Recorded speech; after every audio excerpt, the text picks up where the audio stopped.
Okay, let us consider the third part of our SPM. So what is our problem? That we have to find the optimal margin for that particular hyperplane for the given point A, that is 3 4. So what we have done till date now, till in the all previous explanation, that first of all we have find out the vector W with the help of equation of line, that is x2 equal to minus 2x1.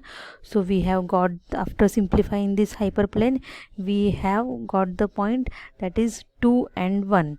Okay, then afterwards, after computing this vector W, we want to find out the distance. As I told you that consider this point as a x, ax. So how we can find out? So we have extended this vector u. So for that we need to find out the direction of this vector. So we have computed the direction by finding the magnitude of this vector w, and with the help of this point we have to find the vector orthogonal projection along the direction w. Okay, so see this diagram. After computing the direction, we can find out the distance p. How we can find out this p distance? Is nothing but the orthogonal projection onto w. So with the help of this distance a, we can compute the distance of p using the formula which I will show you. Okay, this is what already we have done. So consider this as the P point, this as the A point. So in this diagram, suppose this is the Z, and how we can find the direction u into x. Okay, direction u into x multiplied by the direction u is nothing but the orthogonal projection. So according to our problem, we are supposed to find the distance p. So u into a. Okay, how you will find? Okay, in our example, u, which we have already computed, u into a. Okay, again it is multiplied by u. Okay, so u into a into the direction u. So this gives the orthogonal projection. So in our example, how we can find?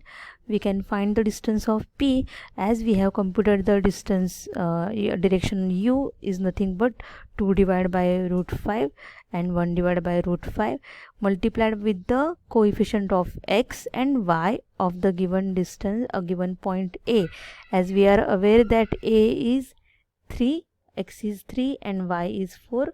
So our 3 into so how you will find this? 3 into 2 6 divided by root 5, 4 into 1 divided by root 5, that is 4 in divided by root 5. So if we add together, that becomes the 10 divided by root 5. Again we are multiplying this with the direction. So what is the direction u? Again multiply with the u. So what you will get? So you are getting the point 4 and 2. So what you have find the orthogonal projection point is nothing but the 4 and 2. Okay, in this diagram you have find the point 4 and 2. You have find the point 4, x is 4 and y is 2.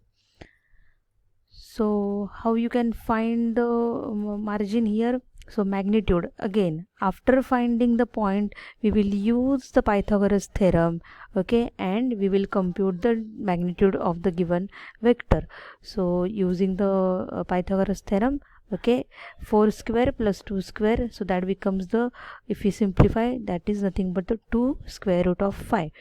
So till now we have find this distance, that is 2 square root of 5, but as we have seen that margin is, okay, margin is the double distance, the same distance you will plot here also in the another class also.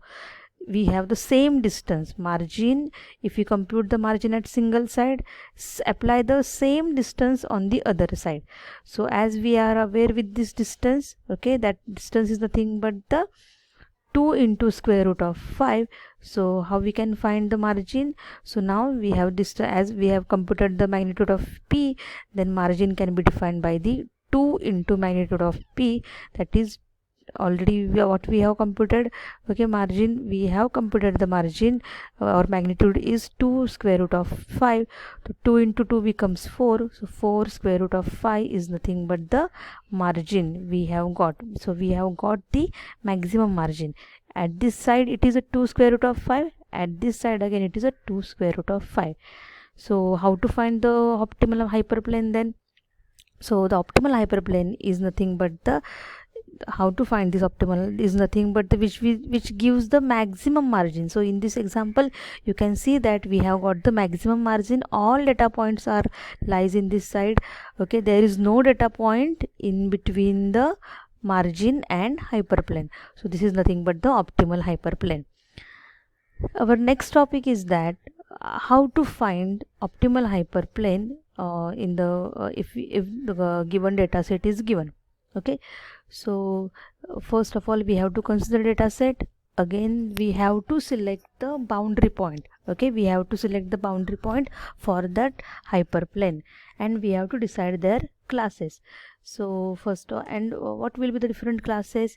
So first of all you have to identify the data points into two different class. One will be the positive class and another will be the negative class, and afterwards you will simplify the equation. Okay, and in that equation you are going to, in every equation you are going to find its class.